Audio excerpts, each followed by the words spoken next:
Ժամանակակից պատերազմները դադարել են լինել միայն զենքի եւ մարտական տեխնիկայի բախում։ 21-րդ դարում պատերազմը ունի նոր, անտեսանելի ճակատ, որը մեդիա հարթակն է։ Այստեղ գրակոչները փոխարինվում են քարոզչական ալիքներով, իսկ զինվորները համացանցային օգտատերերով։ Բանասիրական գիտությունների թեկնածու Դավիթ Ալավերդյանի հետ զրուցել ենք այն մասին, թե 44-օրյա պատերազմի ընթացքում հատկապես որ մեդիա մեթոդներն էին ամենաազդեցիկները, որոնց միջոցով հնարավոր եղավ ազդել հանրային գիտակցության վրա։ Զրուցել ենք այն մասին, թե 20 թվականից հետո ինչպիսի կառուցվածքային փոփոխություններ են եղել ադրբեջանական տեղեկատվական քաղաքականության մեջ եւ ինչպես է փոխվել Հայաստան պետության արձագանքը հիբրիդային մեդիա հարձակումներին։ 44-օրյա պատերազմի ընթացքում ակնհայտ դարձավ, որ Ադրբեջանը բոլոր հնարավոր առումներով պատրաստվել էր պատերազմին, այդ թվում նաև մեդիա դաշտում եւ սոցիալական ցանցերում շատ ակտիվորեն եւ ագրեսիվորեն սկսեցին կիրառվել բոլոր մեդիա զենքերը եւ եթե որոշակի ասպարեզներում հայկական կողմին գոնե հաջողվում էր որոշակիորեն հետ մղել ուրեմն հարձակումները, ապա կային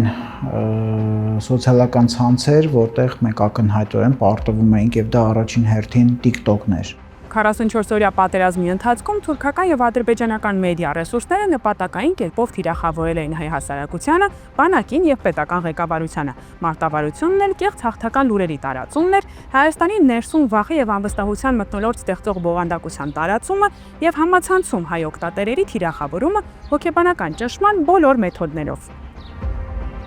Օրինակ Telegram-ում հայերեն աղբյուրների միջոցով կեղծ փաստաթղթերի ու վերլուծությունների տարածում, TikTok-ում ուղղորդված հոլովակներ ռազմագերիների ու սահմանի շուրջ ապատեղեկատվություն տարածող, սոցիալական մեդիայում ուղղորդված հակաքարոզչություն ընդդեմ կառավարության, բանակի եւ հասարակական միասնության։ 44-օրյա պատերազմից հետո էլ մեդիա հարձակումը չի դադարել, հիբրիդային պատերազմը շարունակվել է, փոխելով իր կերպը, սակայն պահպանելով հիմնական նպատակը, այն է պառակտել եւ թուլացնել Հայաստանի տեղեկատվական անվտանգության դաշտը։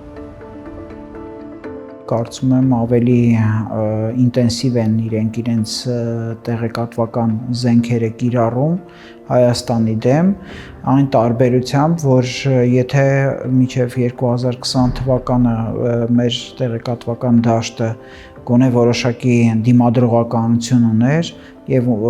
պատրաստված էին դեռևս նախորդ իշխանությունների կողմից որոշակի տեղեկատվական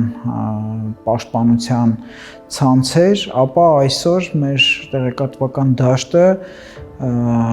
լրիվ բաց է թշնամական տեղեկատվության համար։ Տեղեկատվական պատերազմներում հաղթելու համար զենքի փոխարեն պետք է գիտելիք, մեդիա գրագիտություն եւ միասնական մեդիա պատասխան։ Ինչ է պետք անել։ Գործնական քայլերն են մեդիա գրագիտության բարձրացում դպրոցից մինչև պետական համակարգ, ապա տեղեկատվության դեմ պայքարի գործիքների զարգացում, տեղական վստահելի մեդիա հարթակների ամրապնդում եւ քաղաքացիական կրթություն, ինֆորմացիոն դիմակայության թեմայով։ Մեզ հիմա շատ անհրաժեշտ են մասնագետներ, շատ անհրաժեշտ են լրագրողներ, մեդիա փորձագետներ, մարդիկ, ովքեր կարողանան դիմադրել fake news-ի այն տեղատարափին, սպառնալիքների այն ալիքին, որ գալիս են մեր հարևան երկու պետություններից, Ադրբեջանից եւ Թուրքիայից, անհրաժեշտ են fact-checking-ի մասնագետներ, ովքեր կարողանան բացահայտել ամբողջ այն կեղծիքը, որ այսօր շրջանառվում է Հայաստանի տեղեկատվական դաշտում եւ անհրաժեշտ են լրատվամիջոցներ եւ լրագրողներ, ովքեր հասարակությանը կհասցնեն ամբողջական ճշմարտությունը, հավաստի տեղեկատվություն առանց այն նենգափոխելու, առանց ներկելու տարբեր գույների, այլ ներկայացնելով իրականությունը, ներկայացնելով այն ճշմարտությունը, որ կա։ Մենք, Reopen Media-ն, հավատում ենք, որ տեղեկատվությունն ինքնին զենք է, այն կարող է ինչպես քայքայել, այնպես էլ պաշտպանել։ Չստուգված տեղեկատվություն եւ մանիպուլյացիան ապակայունացնում են պետությունները ներսից, թե ճշգրիտ, ստուգված եւ պատասխանատու ինֆորմացիան կարողանում է դառնալ վահան բանակի, պետության եւ պետականության համար։ Մեր առաքելությունն է դառնալ այդ վահանը։ Մենք այստեղ ենք պատմելու, ուսուցանելու եւ միավորելու վստահելի ձայները, որպեսզի կարողանանք չեզոքացնել մեդիա հարձակումը գիտելիքով, մեդիա գրագիտությամբ, զգոնությամբ եւ միասնականությամբ։ Դիանա Կարապետյան, Ստեփան Տիգրանյան, Դավիթ Եղիազարյան, Reopen Media։